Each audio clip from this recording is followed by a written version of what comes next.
Hi, this week I wanted to talk about making a will to protect children.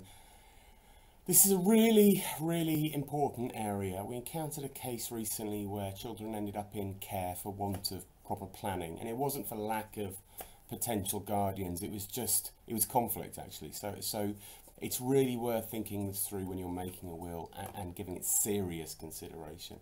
And I think the thing to think about is the chaos and potential for argument that arises around a will when making these decisions.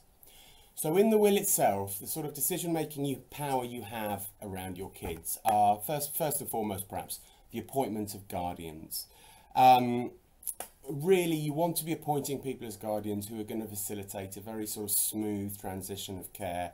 They're going to be there for the kids, ideally someone who's got an existing relationship with them and who will minimise the sort of change in the structures of their lives. So someone who can handle that. I certainly wouldn't advocate appointing multiple people who might conflict around the care of children. You might always also consider putting together a letter of wishes to give guidance on how you'd like the kids to be raised, issues like perhaps religiosity or education.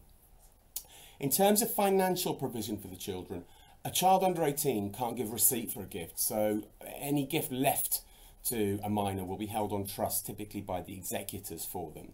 And it's worth remembering that the executors and the guardians, that's not necessarily the same job.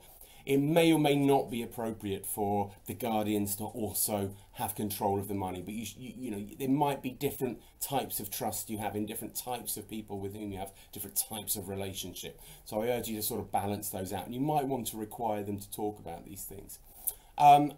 Give as much guidance and consideration as you can in your will to these issues. I often find this is an area in my meetings that clients engage in the most sort of sense making. They come with the sort of perhaps the broadest overall ideas and take the longest time to narrow those down into instructions. Always happy to help and have a conversation with you about this, so do get in touch if you've got any questions or doubts whatsoever, and I look forward to talking to you again next week. Take care.